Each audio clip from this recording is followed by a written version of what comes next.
আসসালামু আলাইকুম প্রিয় দর্শক, নিজের আলাপ চাইতায় আপনাদের সকলকে আমন্ত্রণ জানাচ্ছি।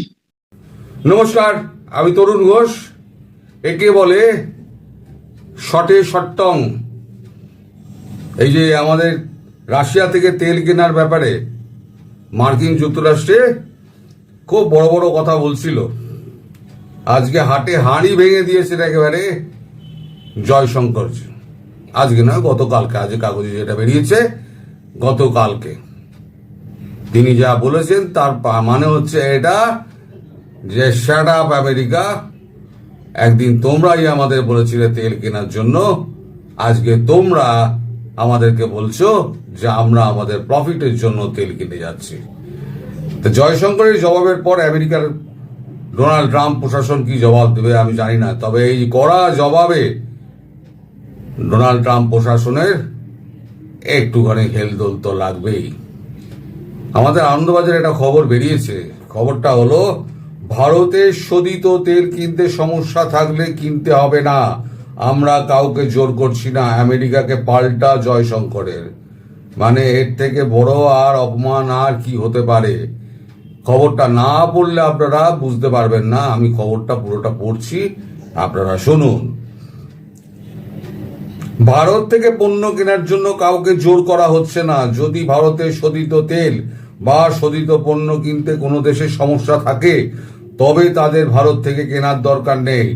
শনিবার দিল্লির এক অনুষ্ঠানে বক্তৃতার সময় আন্তর্জাতিক বাণিজ্য নিয়ে নয়াদিল্লির অবস্থান স্পষ্ট করে দিলেন বিদেশমন্ত্রী এস জয়শঙ্কর।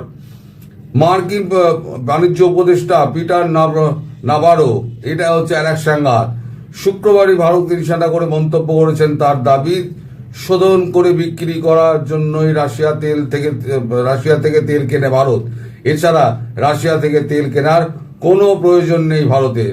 মার্কিন বাণিজ্য উপদেষ্টার ওই মন্তব্যের পরেই এবার পাল্টা দিলেন ভারতের বিদেশমন্ত্রী জয়শঙ্কর। বলেন, বাণিজ্য মন্ত্রী মার্কিন প্রশাসনের জন্য কাজ করা লোকেরা তো যখন অন্যদের ব্যবসা করা নিয়ে অভিযোগ তোলেন তা একটি হাস্যকর বিষয় হয়ে ওঠে। যদি ভারত থেকে শোধিত তেল বা শোধিত পণ্য আপনার কিনতে আপনার সমস্যা থাকে তাহলে কিনবেন না, কেউ তো আপনাদের কিনতে বাধ্য করছে না। একই সঙ্গে বিদেশমন্ত্রী এও জানান, ইউরোপ ও আমেরিকা উভয়ই এই শোধিত তেল কেনে। এমন অবস্থায় যদি কারো বিষয়টি পছন্দ না হয় তাদের ভারত থেকে কেনার দরকার নেই। বস্তুত মস্কোর সঙ্গে নয়াদিল্লির বাণিজ্যিক সম্পর্কের কারণে আমেরিকা এবং ভারতের মধ্যে কূটনৈতিক টানাপোড়েন সৃষ্টি হয়েছে। ভারতের উপর অতিরিক্ত শুল্ক চাপিয়েছেন মার্কিন প্রেসিডেন্ট ডোনাল্ড ট্রাম্প। আগামী 27 আগস্ট থেকে তা কার্যকর হওয়ার কথা। এরই মধ্যে ভারতীয় নিশানা করে মন্তব্য করেছেন ট্রাম্পের বাণিজ্য উপদেষ্টা। নয়াদিল্লিকে খোঁচা দিয়ে নাভারোর দাবি, রাশিয়ার তেল ভারতের জন্য প্রয়োজনীয়, এটা বোকা বোকা কথা। ওদের মানে ভারতের এই তেলের আদৌ প্রয়োজন নেই। আসলে এই তেল শোধন করে বিক্রি করার একটা উপায়। ভারতকে শুল্কের মহারাজা বলেও খোঁচা দিয়েছেন নাভারো। মার্কিন বাণিজ্য উপদেষ্টার দাবি, ওদের সঙ্গে আমাদের বড় মাপের বাণিজ্য ঘাটতি। আমেরিকা থেকে রপ্তানির তুলনায় ভারত থেকে আমদানির পরিমাণ বেশি রয়েছে, তাই আমেরিকার ব্যবসা ক্ষতিগ্রস্ত হচ্ছে। তাছাড়া রাশিয়ার তেল কিনে ওরা মানে ভারত আমাদের বিক্রি করে মুনাফা করছে। এই যে স্যাঙ্গাত, এই স্যাঙ্গাত হয়তো জানে না, খবর রাখে না। বাইডেন প্রশাসন যখন রাশিয়ার সঙ্গে যখন তেল ঝামেলাটা লাগলো, ইউক্রেনের ঝামেলাটা লাগলো, তখন বাইডেন প্রশাসন তো একতরফা স্যাংশন চাপিয়ে দিল 18টা। ফলে রাশিয়া কোথাও তেল বিক্রি করতে পারবে না। তারপরেতে বাইডেন প্রশাসন লিখিতভাবে ভারতের কাছে লিখিতভাবে প্রস্তাব পাঠায় যে এটা যদি আপনারা যদি কেনেন, ক্রুড অয়েল কেনেন, কিনে পরিশোধন করে যদি আমাদের বিক্রি করেন তাহলে এটা সেকেন্ড ওয়ার্ল্ড কান্ট্রি থেকে এলো। তার মানে যার উপরে স্যাংশন চাপিয়েছি তার কাছ থেকে তেল কিনলাম না, কিনলাম অন্য কারোর কাছ থেকে। সে কোথা থেকে তেল আমদানি করছে আমাদের বিদেশ নীতির মধ্যে এটা পড়ে না। সেই চিঠি ভারতের কাছে আছে, দরকার মতো সেই চিঠিও প্রকাশ করবে ভারত। আমেরিকার দাদাগিরি তো, মুখে চুনকালি ঘষার জন্য সেই চিঠিও প্রকাশ করবে ভারত, খুব শিগগিরই করবে। এখনো পর্যন্ত রেখে ঢেকে চলছে। এরপরে যখন একেবারে জামা কাপড় খুলে দেবে তখন ডোনাল্ড ট্রাম্প এবং তার প্রশাসনিক সেঙ্গাত যারা আছে তাদের শিক্ষাটা হবে। এখন কি হয়েছে, এই ডোনাল্ড ট্রাম্প এখন এটা বুঝতে পারছে না যে এই যে ট্যারিফগুলো চাপাচ্ছে, এই ট্যারিফের ধাক্কা কিন্তু নিজের দেশের লোককেই সামলাতে হবে, ভারতে কিছু যাবে আসবে না। এখন কি হচ্ছে, বিভিন্ন দেশে বিভিন্ন রকমের ট্যারিফ বসিয়েছে, যাদের ট্যারিফ কম রয়েছে তারা কি করছে, ভারত থেকে পোশাক এবং অন্যান্য শিল্প যন্ত্রপন্ত্র সমস্ত কিনছে, তেল ফেল কিনছে, কিনে নিয়ে তারা আমেরিকায় সাপ্লাই করছে, মধ্যখান দিয়ে 2 পয়সা কামিয়ে নিচ্ছে। তাদের উপর কিছু বলতে পারছে না, কারণ যাই কিনুক না সে তো ভারত থেকে কিনছে, কিনে তার প্যাকেজিং বদলাচ্ছে। ধরুন একটা জামা কিনলো, জামা কিনে সেটাকে একেবারে প্যাকেজিং বদলে দিয়ে সেটাকে শুধু তলায় ছোট্ট করে লেখা রয়েছে মেড ইন ইন্ডিয়া দিয়ে চালিয়ে দিচ্ছে। ক্ষতিটা কার হচ্ছে? ক্ষতিটা হচ্ছে আমেরিকার জনগণের, যারা 100 টাকায় যে জামাটা কিনতো তারা কোনো দেশ থেকে পাচার হয়ে যখন ট্যারিফ লাগিয়ে যখন ঢুকছে, কোথাও 125 টাকায় কিনতে হচ্ছে, কোথাও 150 টাকায় কিনতে হচ্ছে। আর ভারত থেকে কিনতে হলে আরো 50 টাকা বেশি, 150 টাকায় কিনতে হবে, 50% শুল্ক আছে।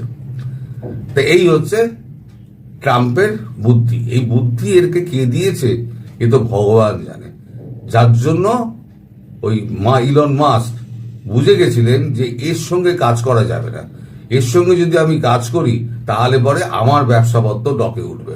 ইলন মাস্ক ওই জন্য 7 তাড়াতাড়ি তাকে ছেড়ে দিয়ে এখন সঙ্গে সঙ্গে ভারতের সঙ্গে টেসলা নিয়ে চুক্তি করে ফেলেছে, কারণ সে তো ব্যবসায়ী, সে দেখছে এত বড় বাজারটা আমি হারাবো কেন, একটা লোকের সঙ্গে থেকে আবার নিজের ক্ষতি হচ্ছে, সে ছেড়ে দিয়ে বেরিয়ে গিয়ে সে স্টারলিংকে নিয়ে নিয়েছে, কি বলে লাইসেন্স নিয়ে নিয়েছে ভারতে, এবং টেসলার লাইসেন্স নিয়ে নিয়েছে। টেসলা এখানে কারখানা করবে, টেসলার গাড়ি এখানে বিক্রি হবে, আর ট্রাম্প বাবু বুড়ো আঙুল চুষবে। এখন জয়শঙ্কর যেটি বললেন সেটি নিশ্চয়ই মোদীজির সঙ্গে আলোচনা করেই বলেছেন। মোদীজির সঙ্গে আলোচনা না করলে তো উনি বলবেন না এই কথাটা।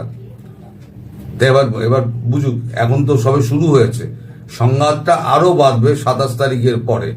এইবারে খোলসটা পুরো খুলবে কখন, যখন ওই বাইডেন প্রশাসনের চিঠিটা যখন একদম সমাজ মাধ্যমে লাগিয়ে দেবেন যে এই হচ্ছে তোমাদের চিঠি, তোমরাই বলেছিলে ভারত তুমি তেল কেনো, তুমি তেল না কিনে তুমি তেল কিনে পরিশোধন করে আমাদেরকে বিক্রি করো, তাতে তেলের বাজারে স্থিতাবস্থা থাকবে, নাহলে তেলের বাজারে আগুন ধরে যাবে। এবার ধরে নিলাম তর্কের খাতিরে যে ভারত থেকে কেউ তেল নেবে না, তেল দিল না।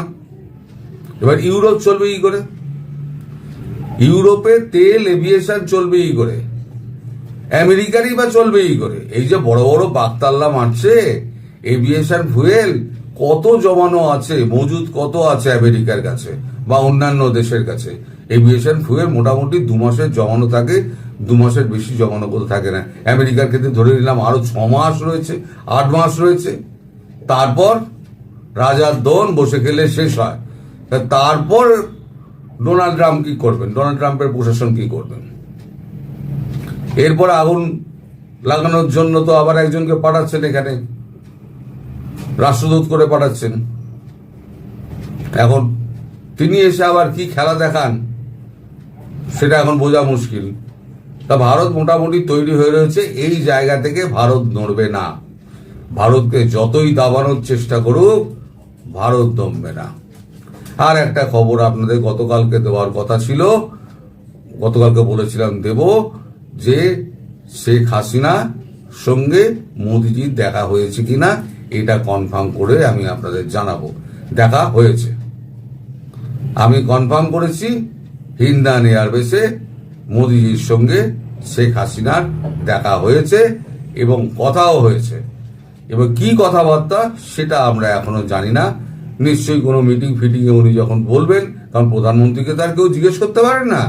প্রধানমন্ত্রী যখন কোনো মিটিংয়ে বলবেন টলবেন তখন হয়তো 2-4 লাইন হয়তো আমরা এদিক ওদিক থেকে পেতে পারি বা খবরের কাগজেও বেরোতে পারে।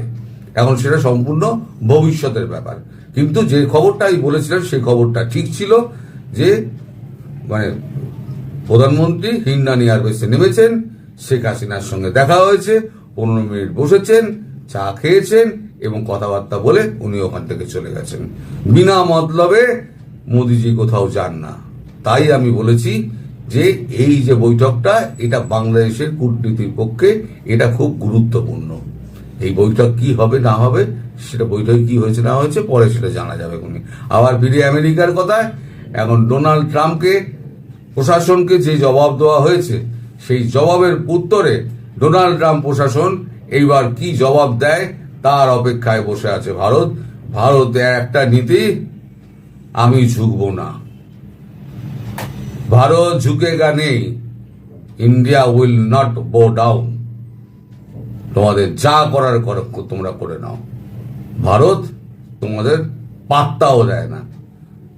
দক্ষিণ পূর্ব এশিয়ায় ভারতকে ছাড়া কারুর চলবে না, না চীনের চলবে, না রাশিয়ার চলবে, না অন্যান্য যে সমস্ত ভিয়েতনাম থেকে মালয়েশিয়া থেকে আরম্ভ করে যে সমস্ত সিঙ্গাপুর যে সমস্ত কামুডিয়া রয়েছে, সেই সমস্ত দেশে চলবে না।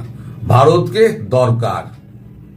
আমেরিকায় বড় বড় কথা বলছে, সিলিকন ভ্যালি থেকে লোকগুলোকে তাড়িয়ে দিন না, দেখি সিলিকন ভ্যালি কেমন চলে।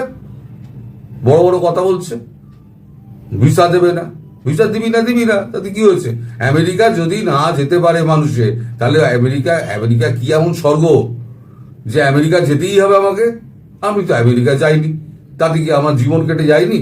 আরামসে জীবন কেটে যাচ্ছে, বাকিদেরও কেটে যাও। কজন আমেরিকা যায়? নিজেদের কোন জায়গায় তুলে নিয়ে গিয়েছে আদৌ জানে না। 37 ট্রিলিয়ন তো ধার হয়ে রয়েছে। এইবারে তুমি যা কীর্তি করেছো ওই ট্রাম্প বাবু, এইবারে তোমাদের তো মুডিজ বলছে যে আর 6 মাস বাদে এটা $42 ট্রিলিয়ন হয়ে যাবে ধারটা, $42 ট্রিলিয়ন। তখন আমেরিকাবাসী বুঝবে যে আমরা কি ভুলটা করেছি। ভারত তো মনে বুঝতে পারছে, এবার আমেরিকাবাসী বুঝতে পারবে। তখন ট্রাম্পের পেছনে কেমন আগুন লাগাতে হয়, তখন আগুনটা লাগাবে। সবাই ভালো থাকবেন দর্শক, সুস্থ থাকবেন এবং সাবধানে থাকবেন। নমস্কার।